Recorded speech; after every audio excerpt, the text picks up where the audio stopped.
Hi everybody, it's Kerry here. It is the 13th of January 2021. I wanted to make this recording because I wanted to share my story with you. Just recently I posted on social media that I had read this book and that I was going to start following this program, and asked if I should do a bit of a journal, and everybody said, yeah, do a journal. And then I was getting private text messages as well saying that they had some issues and they wondered whether this might help support them as well. And so I thought, well, let's do it then. So before I kind of go through this plant paradox, this whole program, I thought you guys should hear about my story and what led me to this in the first place, because I'm extremely grateful to the doctor who led me to this. So I just want you to know that I haven't got any scripts. I am going off memory. So if I backtrack, miss things, pick them up later in another video, excuse me for that. But I just wanted to be as authentic and real and raw in this video as I possibly can be. So I turned 52 in a couple of weeks, and for as far back as I can remember, I've had digestive issues of one form or another. Predominantly what it's been for me is constipation, and I feel like that definitely has affected my mental health. I now know that these guys are connected, okay? But obviously for a lot of years when I was growing up and things like that, I didn't understand that, I didn't know that. So I guess it all kind of became, or got brought to the forefront back in my late 20s when I had to go and have my first of many colonoscopies. And the reason for that was because there was blood in my stool and blood on the paper. So went and had that. Results came back that I had colitis and I had inflammatory bowel disease. So both of these are inflammation in the body. I didn't really know what that meant at all back then. I always thought that I ate pretty well, like anybody else. I did enjoy the odd, dirty Macca's or KFC or something like that, or a bit of pizza. But I did think predominantly 70 to 80% of the time I ate well, so this confused me. I thought, I didn't really know. And he said, look, drink more water, have some fibre, and don't eat gluten, wheat or gluten. Okay, so I did that, cut that out. And then, like many people, we switch over and we eat gluten-free pasta, gluten-free bread, gluten-free biscuits and products. Later on, did I learn how bad they are. I would have been better off just having a white bread sandwich, to be honest. So that's another story. Excuse me. So then as the time went on, I still had these symptoms. No matter what I ate, I bloated. All the time. All the time bloated. I could eat an apple, bloat. I could eat a salad with no dressing, bloat. I'm going, what is going on? As time progressed, I pretty much had colonoscopies every 3 years for bleeding. And what would come up with them is the inflammation, the inflammatory bowel disease was still there, colitis was still there, and then now I was getting polyps. So polyps can be like a bit of a cancer, pre-cancer thing. They can turn cancerous. So anyway, that continued to happen for the rest of my life up until quite recently. When I mean recently, I mean last year. So 2020, and I think in 2019. I went and heard a lady speak, and her name is Dr. Kelly Francis.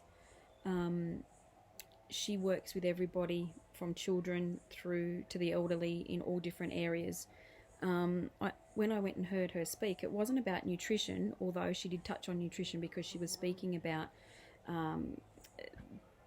people with sensitivities and, as in people on the spectrum and things like this. So of course diet did come into it.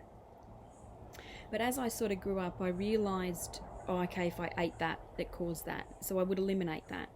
And I did see a naturopath years ago, and she had me on a very strict elimination diet, which is the best I have ever felt. But it was extremely restrictive. And when you're kind of in your late 20s, early 30s, you don't really want to be restricting your diet too much, or you don't understand it enough to adhere to it. So I heard her speak, and I thought, I want to come and see you. And then that kind of left my mind for a while, and we moved to the hinterland in the Gold Coast 4 years ago. Not long after I got here, I found a lady who does thermal breast imaging. So I went and saw her, and it showed up that I had a lot of inflammation in my body. So when you have the thermal breast image, what that shows up is many things, but the one thing that it did show up for me was inflammation in my body. So, of course, it does the breast, but you also see all up here and you see down to your waist. So I could see all the inflammation. She explained it to me. The doctor explained it to me. This is what we're looking at. This is what this means. And I went, holy crap. So I started to use a lot of essential oils just around the girls, massaging them in and things like this. And I went back in 6 months' time and my inflammation was reduced. And they said, great, whatever you're doing, keep doing it. I thought, okay, good. So I'm thinking, there's got to be more to this though.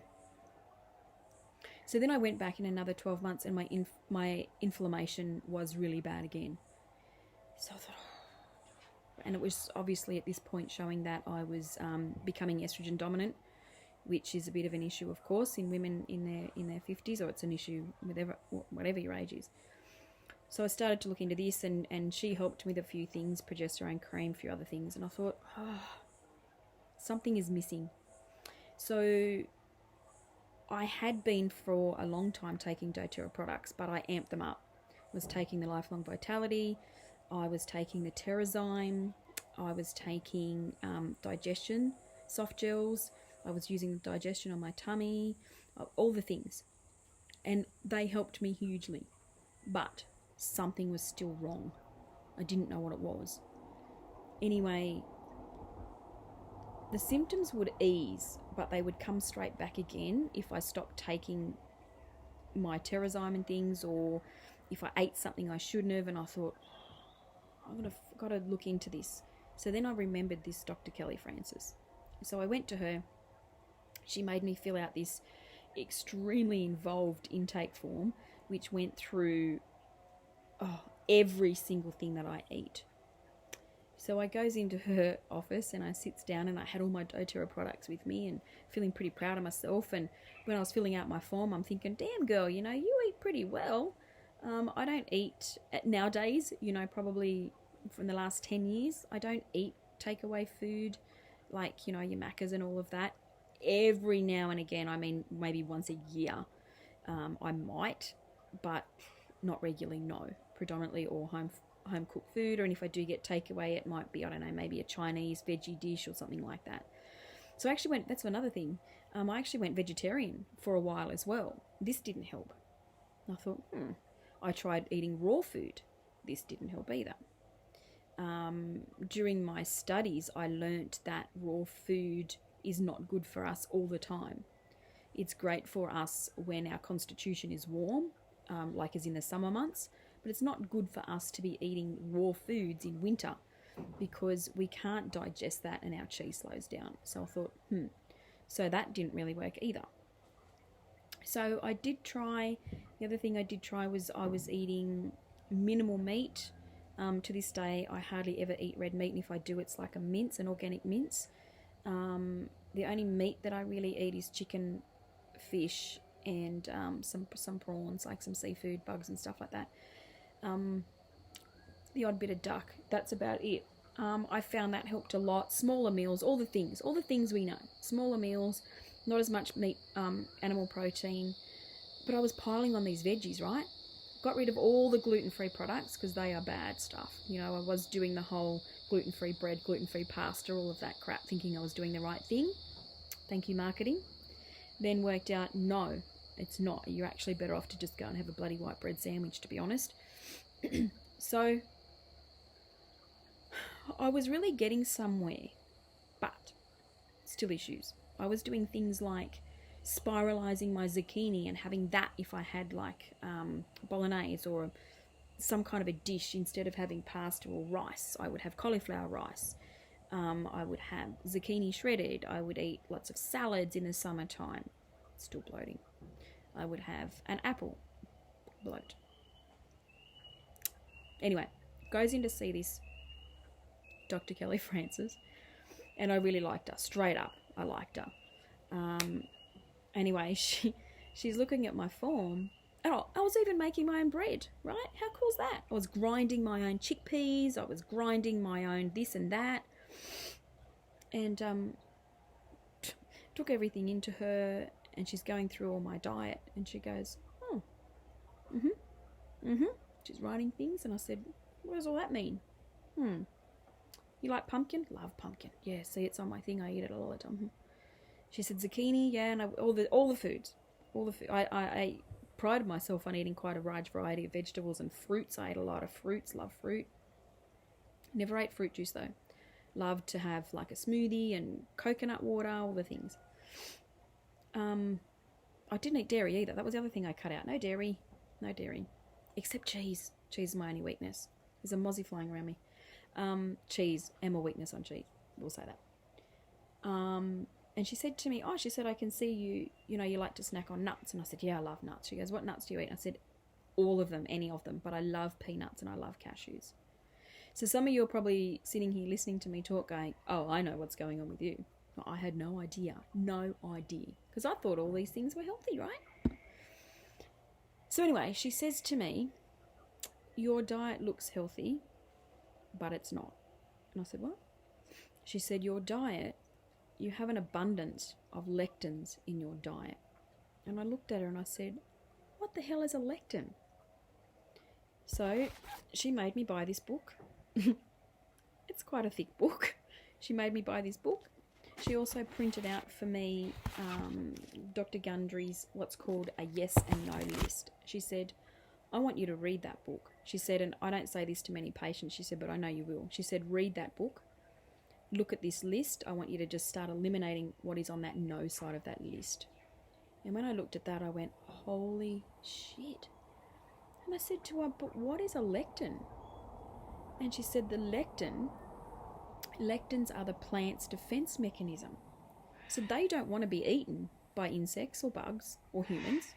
So their defense mechanism is their skin or their seeds. So some animals, it will kill some animals if they eat certain plants. For us, it builds up and makes us sick down the track. I'll share more of this with you as we go along. Then I started to think and I went, oh, wow. So all of my zucchini that I was never peeling, and I was eating it like barely cooked. The fruit I was eating, so much food I was eating. Pumpkin, I wasn't eating corn because I did know that was no good, and I already wasn't eating legumes and pulses, beans. I already wasn't eating that stuff, which she said to me, that's good, you're kind of a quarter of the way there.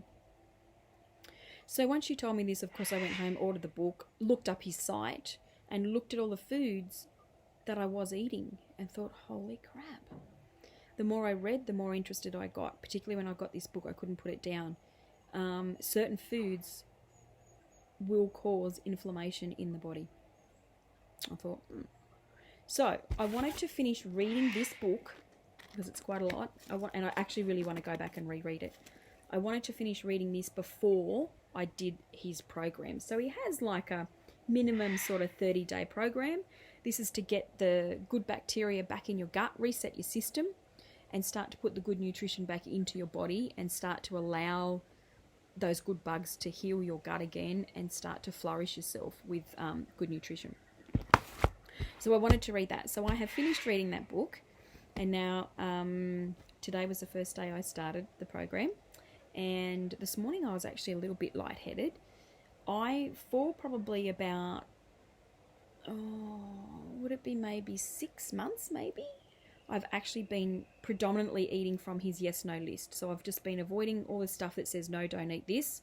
And look, these things are like your breads, your wheats, your glutens, your pastas, your rices, your legumes. So a lot of the stuff I wasn't eating anyway. So I didn't have a lot of refining to do in that aspect. So what I did do was I stick to that yes-no list most of the time. And I upped my doTERRA Terrazymes. I upped those because not only do they help with assimilating the breakdown of nutrients and the uphold of your nutrients, but if you take a Terrazyme first thing in the morning, it actually helps the body with inflammation. And I went, So I upped those. And then I started to take a digestion soft gel, which is just the digestion oil inside of a soft gel, which you can do this into a capsule. And I started to take that before meals. So the oils in that are very soothing and healing on the GI tract. So then it was only December 2020 that I had some bleeding again. And I thought, well, I'll go and check it out, because I was a little bit disappointed, because I thought that the changes I had made, even though I hadn't done the program, I had still eliminated all of those foods that were inflammatory to me, that your body cannot break down, digest, or uptake anything with lectins in it. And I'll go into this more later. It's really, really involved. I seriously would recommend you get the book, or at least look up his website. Just search him, just do a Google search, and just start learning some of the stuff that he's got on there. Will just freaking blow your mind. Basically, he follows the ketogenic way of eating with just a little bit more of a twist to it. Where was I?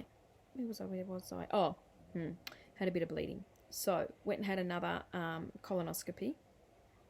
And the Queensland system was completely different to the New South Wales system. But it was still good. Never met the surgeon until I was laying there about to be, have the happy gas into me. Had the colonoscopy and came out of there, and he said to me, okay, so the results are that you just had 2 very small hemorrhoids. And he said, apart from that, it was a normal colonoscopy. Your colon is healthy. Now, I have not been told that since I was in my never been told that. Never been told that my colon was healthy. So this made me think, hello, something I am doing within this way of eating is working for my colon. Because there was no inflammation. So this is why it's kind of spurred me on to take that next step, if you will, of doing the program. And once you've kind of done that 30-day program, then you basically know what you can and can't eat. You know, things like raw tomato is not good because of the seeds and the skin. Raw zucchini, the skin and the seeds. So once you know that, you can just order your salad without the tomato, or flick it onto somebody else who's not lectin sensitive. I believe after reading this that nobody should have lectins, but some people don't show up as lectin sensitive and some do, and I'll go into that as we go along. But so that was absolutely mind-blowing for me. So I now keep taking all of my doTERRA stuff, the Terrazyme, the digestion, the lifelong vitality supplements, and I'm looking forward to seeing how it works when I sort of step into this a little bit deeper. So that's kind of my story. That's kind of why I want to step into this space. This might not be for everybody, and I know that some people won't agree with some of the things that I'm going to say, but everything that I will say has either come from my personal experience, or it has come from what this qualified, I think he's like 30 years or more, maybe 40 years. I'll have to find that and be specific on that. In the industry. So it's not just something I've made up and read some flippant post on Facebook about some unique U-Butte fad diet. He basically follows the ketogenic diet, but he does have a few changes around that. I highly recommend, guys, honestly, that you at least Google him, look up Dr. Gundry's yes-no list, and if you do eat anything on that no list, perhaps that's contributing to some of your health issues, and it might not just be digestive issues. So when we eat lectins, in a nutshell, it interferes not only with our digestive system, it interferes with our insulin levels, it interferes with our hormone levels, it interferes with every metabolic process in our body. That's why I find it so fascinating.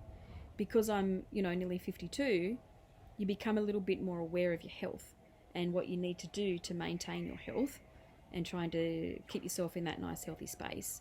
I do like a bevy. I do like a wee wine with dinner or two. I've switched to red wine. He does say one 6-ounce glass of red wine with dinner is fine. So I've switched to red wine, organic red wine. And I don't drink every night. So that's my story, guys. Thanks for letting me share that with you. And I wish you all the very best in your health journey, no matter what it is. And hopefully by me sharing my story, it might help you. It might trigger something within you. And I'm not qualified in this area. I don't have a doctorate. I don't have a uni degree in nutrition or anything like that. What I do have is an experience in my life and how I felt, how my brain has felt, menopause, digestive issues, of course, weight gain in funky places. That's what I have to share with you. So I look forward to sharing my journey with you, and we'll talk really soon. Take care, everybody. Do yourself a favour. Seriously, go and Google that now. See ya.